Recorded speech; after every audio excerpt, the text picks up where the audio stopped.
സഹോദരങ്ങളെ, നമ്മുടെ ജീവിതത്തിൽ ബറക്കത്തുണ്ടാകാൻ ഒരു പ്രധാനപ്പെട്ട സംഗതി കൂടിയാണ് ഇൽമിനെ സഹായിക്കുക എന്നത്. നിങ്ങളെ സമ്പത്തിൽ ബറക്കത്ത് വേണോ? സന്താനങ്ങളിൽ ബറക്കത്ത് വേണോ? വീടുകളിൽ ബറക്കത്ത് വേണോ? അതിനൊരു പ്രധാനപ്പെട്ട സംഗതി ഇൽമു പഠിക്കാൻ വേണ്ടി മുതഅല്ലിമീങ്ങളെ അയക്കുക. അത് ബറക്കത്തുണ്ടാകാൻ ഒരു കാരണമാണ്. അനുഭവസ്ഥനും കൂടിയാണ് ഞാൻ. എന്റെ ബാപ്പ മാത്രം അധ്വാനിച്ചിട്ടാണ് ഞങ്ങൾ മക്കൾ 9 ആളുകൾക്കുള്ള അധ്വാനം കണ്ടെത്തിയത്. 3 ആൺകുട്ടികളും 6 പെൺമക്കളുമാണ് ഉപ്പക്ക് ഹയാത്തിലുണ്ടായത്. മരിച്ചുപോയവര് വേറെയുണ്ട്. ഞങ്ങളെ നാട്ടിലെ സ്വഭാവം അനുസരിച്ച് സ്ത്രീകൾ പണിക്ക് പോകുന്ന പണിയുണ്ട്. മോശപ്പെട്ട പണിയൊന്നുമല്ല, ചപ്പ് നുള്ളാൻ പോകുന്ന പണിയുണ്ട്. ഉടൽ ഭാഗത്ത് കണ്ടില്ലേ, തേയില നുള്ളാൻ പോകും. അത് അവർക്ക് പറ്റുന്നൊരു പണിയാണ്. ഉമ്മാനെ വാപ്പ അതിന് പോണ്ടാന്ന് പറഞ്ഞു, നീ അതിന് പോണ്ടാന്ന് പറഞ്ഞു. മക്കളെ ഓതാൻ വേണ്ടി പറഞ്ഞേക്കുമ്പോൾ അല്ലാഹു നമുക്ക് ബർക്കത്ത് തരുന്നു. അങ്ങനെയാണ്. അത് എവിടുന്ന കിട്ടിയ? അത് പഴയ ഉസ്താദുമാരിൽ നിന്ന് കിട്ടിയ പാഠമാണ്. അവർക്ക് എവിടുന്ന കിട്ടിയത്? ഇൽമിന്റെ കേന്ദ്രമായ സയ്യിദുനാ റസൂലുള്ളാഹി സ്വല്ലല്ലാഹു അലൈഹി വസല്ലം തങ്ങളല്ലേ അത് പറഞ്ഞത്. മദീന പള്ളിയിൽ ഓതിക്കൊണ്ടിരിക്കുന്ന സ്വന്തം സഹോദരനെ വിട്ടുകിട്ടാൻ വേണ്ടി വീട്ടിൽ നിന്ന് ജോലിക്ക് പോകുന്ന സഹോദരൻ മുത്തുനബി സല്ലല്ലാഹു അലൈഹി വസല്ലം അടുത്ത് വന്നു, നബിയെ, എൻ്റെ ഒരു സഹോദരൻ ഇവിടെ ഓതുന്നുണ്ട്, ആ സഹോദരൻ കൂടി ഒന്ന് വിട്ടുതരാണെങ്കിൽ ഞങ്ങൾക്ക് 2 ആൾക്ക് ജോലിക്ക് പോകാമായിരുന്നു. തങ്ങളെന്താ വേഗം കൊണ്ടുപോയിക്കൊള്ളിന്നോ? അല്ല, കൊണ്ടുപോകരുത്. ലഅല്ലക തുർസഖു ബിഹി. നിങ്ങളെ സഹോദരൻ ഇവിടെ ഓതിപ്പടിക്കുന്നത് കാരണം, ഹദീസും ആയത്തും തഫ്സീറും ഒക്കെ പഠിക്കുന്നത് കാരണം നിങ്ങൾക്കുള്ള റിസ്ക് അല്ലാഹു തരും. ലഅല്ലക തുർസഖു ബിഹി. ആ സഹോദരൻ ഇവിടെ ഓതിപ്പടിക്കുന്നത് കൊണ്ട്, ഇൽമു സ്വീകരിക്കുന്നത് കാരണം നിങ്ങൾക്ക് റിസ്ക് നൽകപ്പെട്ടേക്കും. നിങ്ങൾ വിഷമിക്കേണ്ടതില്ല. ഇൽമിന്റെ വഴിയിൽ മുതഅല്ലിമീങ്ങളെ നന്നായി പഠിക്കാൻ വിടുന്നത് കൊണ്ട് രക്ഷിതാക്കൾ ഭയക്കേണ്ടതില്ല. അത് ബറക്കത്തിനുള്ള വലിയ നിമിത്തമാണ്. സുബ്ഹാനല്ലാഹ്. വലിയ ബറക്കത്ത് ബഹുമാനപ്പെട്ട അബൂബക്കർ സിദ്ദീഖ് റളിയല്ലാഹു അൻഹുവിന്റെ ജീവിതത്തിൽ മഹാനവർകൾ നേർക്ക് നേരെ കണ്ടത് മുതഅല്ലിമീങ്ങൾക്ക് ഭക്ഷണം കൊടുത്തിട്ടല്ലേ. ഇമാം ബുഖാരി തങ്ങൾ സ്വഹീഹിൽ രേഖപ്പെടുത്തിയ ഹദീസല്ലേ. എത്ര തവണ കൊണ്ടുവന്നിട്ടുണ്ട് ആ ഹദീസ്? വിവിധ വിഷയങ്ങൾ പറയാൻ. മദീന പള്ളിയിൽ ഒരു മഗ്രിബിന് വിവിധ രാജ്യങ്ങളിൽ നിന്ന് പഠിതാക്കൾ അധികരിച്ചപ്പോ ഹബീബ് സല്ലല്ലാഹു അലൈഹി വസല്ലം തങ്ങൾ മഗ്രിബ് നിസ്കാര ശേഷം തങ്ങൾ എഴുന്നേറ്റ് നിന്നിട്ട് പറഞ്ഞു, 2 പേരെ ഭക്ഷണത്തിന് കൊണ്ടുപോകുന്നവർ 4 പേരെ കൊണ്ടുപോകണം. 2 ആളെ ഭക്ഷണം 4 ആൾക്ക് അഡ്ജസ്റ്റ് ചെയ്യാലോ. അവർ തൃപ്തിപ്പെടുകയാണെങ്കിൽ അതൊക്കെ മതി.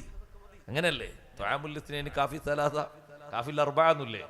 അതുകൊണ്ട് 2 ആളെ ഭക്ഷണം 4 ആൾക്ക് 3 ആൾക്ക് ഒക്കെ ഉൾക്കൊള്ളാൻ പറ്റുമല്ലോ. 3 ആളെ കൊണ്ടുപോകുന്നവര് അതിലേറെ കൊണ്ടുപോകണം. 6 ആളെ കൊണ്ടുപോകണം. 4 ആളെ കൊണ്ടുപോകുന്നവർ 8 ആളെ കൊണ്ടുപോകണം. സിദ്ദീഖ് റളിയല്ലാഹു അൻഹു മകനെ വിളിക്കുന്നു, അബ്ദുറഹ്മാൻ റളിയല്ലാഹു അൻഹുവിനെ, അബ്ദുറഹ്മാനെ, എന്റെ പതിവ് അറിയാമല്ലോ, എനിക്കൊരു പതിവുണ്ട്. അത് ഇവിടെ നിന്നുള്ള പതിവല്ല, മക്കത്തു നിന്നുള്ള പതിവാണ്. അഥവാ മഹബത്തിന്റെ ഭാഗമായി നബി സല്ലല്ലാഹു അലൈഹി വസല്ലം തങ്ങൾ ഒരു സമയം പകൽ സമയത്ത് സിദ്ദീഖ് റളിയല്ലാഹു അൻഹുവിന്റെ ഹദ്റത്തിലേക്ക് വരും. രാത്രിയാകുമ്പോ സിദ്ദീഖ് റളിയല്ലാഹു അൻഹു വീട്ടിലേക്ക് പോകുന്നതിന്റെ മുമ്പ് ഒന്ന് നബി സല്ലല്ലാഹു അലൈഹി വസല്ലം തങ്ങളെ കൂടെ പോയിരുന്ന് കുറച്ചു നേരം വർത്തമാനം പറഞ്ഞ് എന്തെങ്കിലൊക്കെ കഴിക്കാനുണ്ടെങ്കിൽ കഴിച്ച് തങ്ങൾ ഉറങ്ങാൻ വേണ്ടി എഴുന്നേൽക്കുമ്പോ സലാം പറഞ്ഞു പോരുന്നൊരു പതിവ് നേരത്തെയുള്ള ശീലമാണ്. മദീനയിലെത്തിയിട്ടും അത് തുടർന്നിട്ടുണ്ട്. അതുകൊണ്ട് മോനെ, ഞാൻ ഇശാ നിസ്കരിച്ചാൽ നേരെ മുത്തുനബി തങ്ങളെ വീട്ടിലേക്ക് പോകും. എന്നെ കാത്തിരിക്കരുത്. നമ്മുടെ വീട്ടിലേക്കുള്ള അതിഥികളാണിത്. ഇവരെ കൊണ്ടുപോയിട്ട് ഭക്ഷണം കൊടുത്തുകൊണ്ട് പെട്ടെന്ന് പള്ളിയിലേക്ക് വിട്ടേക്കണം, നേരം വൈകിപ്പിക്കരുത് എന്ന് പറഞ്ഞു. അബ്ദുറഹ്മാൻ റളിയല്ലാഹു അൻഹു ഉപ്പ പറഞ്ഞതുപോലെ അവരെയും കൂട്ടി വീട്ടിലേക്ക് പോയി. ഉമ്മ പെട്ടെന്ന് ഭക്ഷണം റെഡിയാക്കി. ആ വന്ന മുതഅല്ലിമുകൾ, ഇൽമു പഠിക്കാൻ വേണ്ടി വന്ന ആതിഥേയരായ ആളുകൾ, അവരെ മുന്നിലേക്ക് ഭക്ഷണം വിളമ്പിക്കൊണ്ടുവന്ന് വെച്ചു കൊടുത്തു. പക്ഷേ അവര് ചോദിക്കുന്നു, ഐന സ്വാഹിബുദ്ദാർ, വീട്ടുകാരനെവിടെ? അബ്ദുറഹ്മാൻ റളിയല്ലാഹു അൻഹു പറഞ്ഞു, ഉപ്പക്ക് ഇങ്ങനൊരു പതിവുണ്ട്, കുറച്ചു നേരം കഴിഞ്ഞേ വരൂ, നിങ്ങൾക്ക് പെട്ടെന്ന് ഭക്ഷണം തന്ന് പറഞ്ഞേക്കാൻ എന്നെ വിട്ടതാണ്. അതുകൊണ്ട് നിങ്ങൾ ഭക്ഷണം കഴിക്കണം. അവര് പറഞ്ഞു, ഞങ്ങളൊരാഗ്രഹം, ഞങ്ങൾ അബൂബക്കർ റളിയല്ലാഹുവിന്റെ വീട്ടിലേക്കാണ് എന്ന് പറഞ്ഞപ്പോൾ ഞങ്ങളെ മനസ്സിൽ വല്ലാത്തൊരാഗ്രഹം, ഒരു ദിവസമാണെങ്കിലും ഒരു ദിവസമെങ്കിലും അബൂബക്കർ റളിയല്ലാഹുവിന്റെ കൂടെ ഒന്ന് ഭക്ഷണം കഴിക്കാൻ കഴിയല്ലോ എന്ന് ഞങ്ങൾ ആഗ്രഹിച്ചു. അവർ അന്ന് പുതിയതായി എത്തിയതല്ലേ, പുതുതായി മദീനയിൽ എത്തിയവരല്ലേ, ഇന്നെങ്കിലും ഒരു ദിവസം ഞങ്ങൾ കിട്ടുമല്ലോ ഞങ്ങൾ ആഗ്രഹിച്ചു. അതുകൊണ്ട് ഉപ്പ വരട്ടെ എന്ന് പറഞ്ഞു. അബ്ദുറഹ്മാൻ റളിയല്ലാഹു അൻഹു പറഞ്ഞു, അല്ല, നിങ്ങൾ ഭക്ഷണം കഴിക്കും, നേരം വൈകിയാൽ പിന്നെ എന്നോടായിരിക്കും ഉപ്പ ചൂടാകുക, ഞാനത് കേൾക്കേണ്ടി വരും, നിങ്ങൾ കഴിക്കും, ഞങ്ങൾ ഉപ്പ വന്നിട്ട് കഴിച്ചോളാം. പിന്നെ അവർ പറഞ്ഞു. ഏകദേശം ഉപ്പ വരാനായി എന്ന് കണ്ടപ്പോൾ അബ്ദുറഹ്മാൻ റളിയല്ലാഹു അൻഹു പതുക്കെ അവരിൽ നിന്ന് അങ്ങോട്ട് മാറി ഒരു ഭാഗത്തേക്ക്. പെട്ടെന്ന് തന്നെ ഉപ്പ വരുമ്പോൾ ഉപ്പാനെ ദേഷ്യം പിടിപ്പിക്കണ്ടെന്ന് കരുതിയിട്ടൊന്ന് മാറിയതാണ്, മറ്റൊരു ഭാഗത്തേക്ക് മാറി. നമ്മുടേതല്ലാത്ത കാരണത്തിന് വേണ്ടി അങ്ങനെ ചൂടാകുന്നൊരു വിഷയം വന്നാൽ അങ്ങനെ മാറി നിൽക്കാമെന്നും ആ ഹദീസിൽ നിന്ന് മഹാന്മാരായ പണ്ഡിതന്മാർ തെളിവെടുത്ത് പഠിപ്പിക്കുന്നുണ്ട്. അബ്ദുറഹ്മാൻ റളിയല്ലാഹു അൻഹു അങ്ങോട്ട് മാറി നിന്നു. അബൂബക്കർ റളിയല്ലാഹു അൻഹു വീട്ടിലെത്തി. ചോദിച്ചു, നിങ്ങൾ ഭക്ഷണം കഴിച്ചില്ലേ? ഇല്ല, ഞങ്ങള് നിങ്ങളെ കാത്തിരിക്കുന്നു. ഇവര് പറഞ്ഞു, നിങ്ങളെ കാത്തിരിക്കുന്നു. സിദ്ദീഖ് റളിയല്ലാഹു അൻഹു പറഞ്ഞു, ഞാൻ ഭക്ഷണം കഴിച്ചല്ലോ, എനിക്ക് ഭക്ഷണമൊന്നും വേണ്ട. എന്നാ പിന്നെ ഞങ്ങൾക്കും വേണ്ട എന്നാണ് അവര്. നിങ്ങൾക്ക് ഭക്ഷണം വേണ്ടെങ്കിൽ ഞങ്ങൾക്കും വേണ്ട, നിങ്ങളെ കൂടെ ഭക്ഷണം കഴിക്കാൻ ആഗ്രഹിച്ചിട്ടല്ലേ ഞങ്ങൾ ഇത്രയും നേരം കാത്തിരുന്നത്.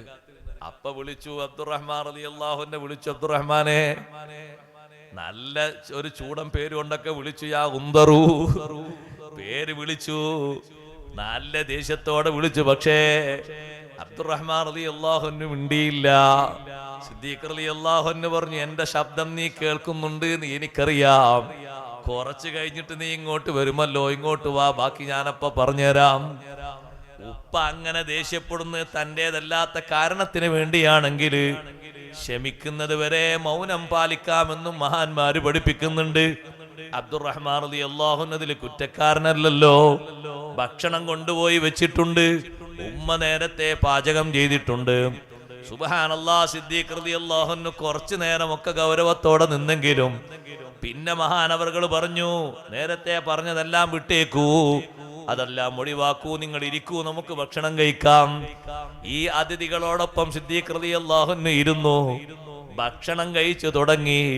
അവരതാ ഭക്ഷണം കഴിക്കാൻ ഓരോ ഭാഗത്തിനും ഓരോ പിടി ഇങ്ങനെ എടുക്കുമ്പോ മാ അഖദ ലുഖ്മതൻ ഇല്ലാ റബാ മിൻ അസ്ഫലിഹാ അക്സറു മിൻഹാ. ഒരൊറ്റ പിടി ഇങ്ങനെ പാത്രത്തിൽ നിന്നെടുക്കുമ്പോ അതിനേക്കാൾ അധികം അവിടെ എങ്ങനെ കൂടി വരുന്നു. ഒരു പിടി എടുത്താൽ അവിടെ 2 പിടി അധികം വരുന്നു. 2 പിടി ഭക്ഷണം എടുക്കുമ്പോ അവിടെ അതാ 3 പിടി ഭക്ഷണം വരുന്നു. വർധനവ് ഇങ്ങനെ നേർക്ക് നേരെ കാണുകയാണ്. എടുക്കുന്നതിനനുസരിച്ച് ഭക്ഷണം ഇങ്ങനെ കൂടി കൂടി വരുന്നു. കുറച്ചു കഴിഞ്ഞപ്പോ സിദ്ദീഖ് റളിയല്ലാഹു അൻഹു പാത്രത്തിലേക്ക് നോക്കി. കൊണ്ടുവന്ന് വെച്ചതിനേക്കാളും ഭക്ഷണം അധികമുണ്ടല്ലോ. ഉടനെ വിളിച്ചു തന്റെ ഭാര്യയെ, യാ ഉഖ്ത ബനി ഫിറാസ്, പെണ്ണെ ഒന്ന് വന്നു നോക്ക്, ഭക്ഷണം ഇതാ അധികരിച്ചിട്ടുണ്ട്. അബൂബക്കർ റളിയല്ലാഹുവിന്റെ ഭാര്യ വന്നു നോക്കിയിട്ട് പറഞ്ഞു, ഇത്ര ഭക്ഷണം ഞാൻ കൊണ്ടുവച്ചിട്ടില്ലല്ലോ, ഭക്ഷണം കുമിഞ്ഞുകൂടിയിട്ടുണ്ടല്ലോ, അധികരിച്ചിട്ടുണ്ടല്ലോ. നേർക്ക് നേരെ അവർ കാണുകയാണ്. സഹോദരങ്ങളെ, ഇൽമിനെ ബഹുമാനിക്കുന്നവർക്ക് അള്ളാഹു നൽകുന്ന ബഹുമാനം, റിസ്ഖിന്റെ വർധനവ് നേർക്ക് നേരെ സിദ്ദീഖ് റളിയല്ലാഹു അൻഹു കാണുകയാണ്. സിദ്ദീഖ് റളിയല്ലാഹു അൻഹു ആ അതിഥികളോടൊപ്പം ഭക്ഷണം കഴിച്ച് അവര് സലാം പറഞ്ഞ് പിരിഞ്ഞുപോയി. സുബ്ഹി നിസ്കാരത്തിന് പള്ളിയിലെത്തിയപ്പോൾ നിസ്കാരം കഴിഞ്ഞ ശേഷം നബി സല്ലല്ലാഹു അലൈഹി വസല്ലം തങ്ങളോട് പറഞ്ഞു, അല്ലാഹുവിന്റെ റസൂലേ, ഇങ്ങനെ ഒരു സംഭവം ഇന്നലെ എന്റെ വീട്ടിലുണ്ടായി. എന്റെ വീട്ടിലേക്ക് തങ്ങൾ പറഞ്ഞയച്ച അതിഥികൾ ഭക്ഷണം കഴിക്കുമ്പോ ഭക്ഷണം ഇങ്ങനെ വർദ്ധിക്കുന്നത് ഞാൻ നോക്കിക്കണ്ടു. അവര് ഇവിടെയുണ്ട്, അവരും നോക്കിക്കണ്ടു. എന്റെ പത്നിയും അത് കണ്ടു. നല്ല ബറക്കത്തോടെ ഭക്ഷണം ഇങ്ങനെ വർദ്ധിച്ചു വരുന്നു. ഹബീബ് സല്ലല്ലാഹു അലൈഹി വസല്ലം തങ്ങൾ പറഞ്ഞു, അള്ളാഹു നിങ്ങൾക്ക് നൽകിയ ബറക്കത്താണ്, നല്ല ബറക്കത്തുള്ള ഭക്ഷണമാണ്. അതിന്റെ ബാക്കി വല്ലതും വീട്ടിലുണ്ടോ? ബറക്കത്തുള്ള ഭക്ഷണം തലേന്ന് കൊണ്ടുവന്ന് വെച്ചാലും പിറ്റേന്ന് കഴിക്കാൻ മനസ്സിലായില്ലേ? അങ്ങനെയാണ് പഴയ കാലത്തൊക്കെ പഴഞ്ചോറ് വെക്കല് അല്ലേ? അപ്പൊ പഴഞ്ചോറ് വെക്കുവോ? തലേന്ന് ഉറങ്ങിയ ചോറ് പിറ്റേന്ന് കഴിക്കാമെന്നതിന് അതിൽ തന്നെ തെളിവ്. അതാ നമ്മുടെ നാട്ടിൽ പഴയ കാലത്ത് പാഞ്ചൂർ വയ്ക്കാൻ തെളിവ് എന്ന് പറയല്. അതിന് ഇതന്നെ തെളിവാക്കിയത് ഹദീസ്. ഒരു വിഷയത്തിനൊന്നല്ല, 10-25 വിഷയങ്ങൾക്ക് ഇമാം ബുഖാരി റഹ്മത്തുള്ളാഹി അലൈഹി ഹദീസ് തെളിവായി കൊണ്ടുവന്നിട്ടുണ്ട്. അബൂബക്കർ റളിയല്ലാഹു അൻഹുവിന്റെ കറാമത്ത് മാത്രമല്ല സഹോദരങ്ങളെ, മുത്തഅല്ലിമീങ്ങളുടെ കറാമത്തും കൂടി ഈ വിഷയത്തിലുണ്ട്. അവരും കൂടി ഭക്ഷണം കഴിക്കുമ്പോഴാണല്ലോ വർദ്ധിച്ചത്. സിദ്ദീഖ് റളിയല്ലാഹു അൻഹു ഒരു പാത്രത്തിൽ കുറച്ച് ഭക്ഷണം എടുത്ത് നബി സല്ലല്ലാഹു അലൈഹി വസല്ലം ഞങ്ങളെ ഹദ്റത്തിലേക്ക് കൊണ്ടുവന്നു. സുബഹി നിസ്കാരം കഴിഞ്ഞ് ഈ സംഭവം പറഞ്ഞ ശേഷം ഹബീബ് സല്ലല്ലാഹു അലൈഹി വസല്ലം ഞങ്ങൾ കയ്യിൽ പിടിച്ച് ആ പാത്രത്തിൽ നിന്ന് ഭക്ഷണം കഴിച്ചു. തലേന്ന് ഉറങ്ങിയ ഭക്ഷണം പിറ്റേന്ന് കഴിക്കണം. തള്ളരുത്, ഒഴിവാക്കി വെക്കരുത്. ഇത് കഴിക്കാനുള്ളതാണ്. ഇതിനാണ് ഒഴിവാക്കുന്നത്. പഴയ കാലത്ത് വല്ലിപ്പാർക്കും ബാപ്പാർക്കും ഒക്കെ ഉള്ള ആരോഗ്യത്തിന്റെ ഒരു രഹസ്യം കൂടി എന്നത് പാഞ്ചോറ് കഴിക്കാന്നുള്ളത്. പാഞ്ചോറ് അത് വേസ്റ്റ് കുട്ടയിലേക്കുള്ളതല്ല, കഴിക്കാനുള്ളതാണ്. അതിലൊരു കേടുമില്ല. ബറക്കത്തിന്റെ ഭക്ഷണം, അങ്ങനെയുള്ള ഭക്ഷണങ്ങളൊക്കെ രാത്രിയുള്ളത് പിറ്റേന്നും കഴിക്കാന്ന് മനസ്സിലായി. ഇത് മുത്തഅല്ലിമീങ്ങൾക്ക് ഭക്ഷണം കൊടുക്കുമ്പോൾ നേർക്ക് നേരെ ബഹുമാനപ്പെട്ട അബൂബക്കർ സിദ്ദീഖ് റളിയല്ലാഹു അൻഹുവിന് ഉണ്ടായ അനുഭവമാണ്. ചെറുതല്ല, വലിയൊരു അനുഭവമല്ലേ? നിങ്ങൾ നോക്ക്, റിസ്ഖിൽ അല്ലാഹു തആല നൽകുന്ന ഒരു വിശാലതയാണ്. മുത്തഅല്ലിമീങ്ങളെ വളർത്തണം. സഹോദരങ്ങളെ, നമ്മുടെ കുടുംബത്തിന് വലിയ കാവലാണ്, നമ്മുടെ നാടിന് വലിയ കാവലാണ്.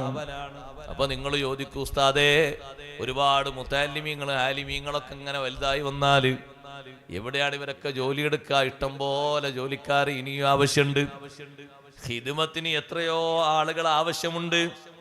നല്ല പഠനവും നല്ല വിദ്യയുമുള്ള ആളുകളെ ഉത്തരേന്ത്യൻ ഭാഗത്തേക്ക് ഇപ്പോഴും സ്വാഗതം ചെയ്തുകൊണ്ടിരിക്കുന്നുണ്ട്. ഒരു ഭാഷാ നൈപുണ്യം ചെറിയൊരു നിലക്ക് നേടിയാൽ മതി. അത് വലിയൊരു കഠിനാധ്വാനമുള്ള പണിയല്ല. ഭാഷാ പഠനം നടത്തേണ്ടതുണ്ടല്ലോ. ഒരുപാട് ഭാഷകൾ പഠിച്ചിട്ടുണ്ടല്ലോ. ബഹുമാനപ്പെട്ട ഇമാമുന ശാഫിഈ റളിയല്ലാഹു അൻഹു, മഹാന്മാരൊക്കെ അങ്ങനെ പഠിച്ചിട്ടുണ്ടല്ലോ.